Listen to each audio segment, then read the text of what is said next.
because of this coverage. Here he is, Mitt Romney. Decision, and I agree with the dissent. What the court did not do on its last day in session, I will do on my first day if elected President of the United States. And that is, I will act to repeal Obamacare.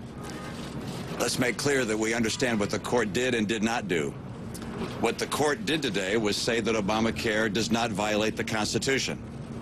What they did not do was say that Obamacare is good law or that it's good policy. Obamacare was bad policy yesterday. It's bad policy today. Obamacare was bad law yesterday. It's bad law today. Let me tell you why I say that.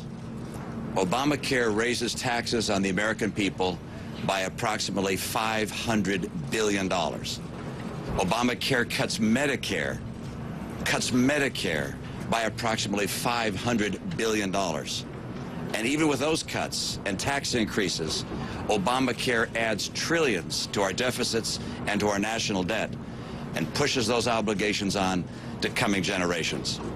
Obamacare also means that for up to 20 million Americans, they will lose the insurance they currently have, the insurance that they like and they want to keep.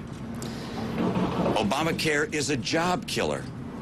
Businesses across the country have been asked what the impact is of Obamacare. 3/4 of those surveyed by the Chamber of Commerce said Obamacare makes it less likely for them to hire people. And perhaps most troubling of all, Obamacare puts the federal government between you and your doctor.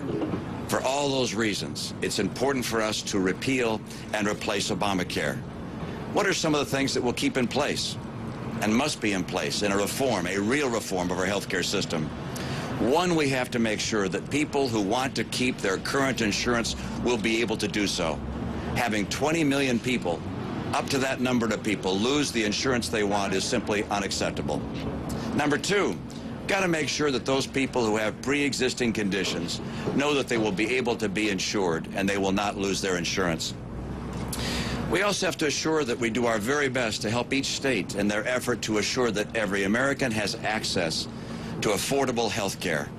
And something that Obamacare does not do that must be done in real reform is helping lower the cost of health care and health insurance.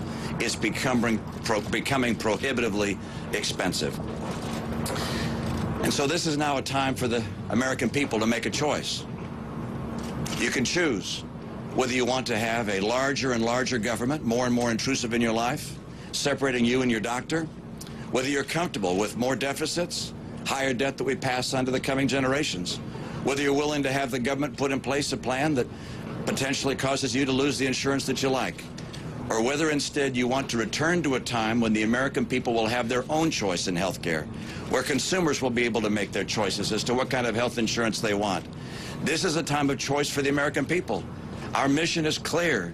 If we want to get rid of Obamacare, we're going to have to replace President Obama.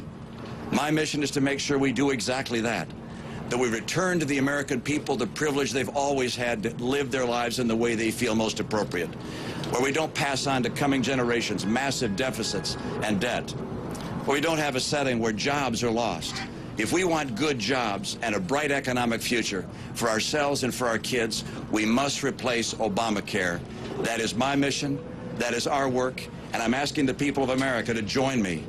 If you don't want the course that President Obama has put us on, if you want instead a course that the founders envisioned, then join me in this effort. Help us. Help us defeat Obamacare. Help us defeat the liberal agenda that makes government too big, too intrusive, and that's killing jobs across this great country. Thank you so much.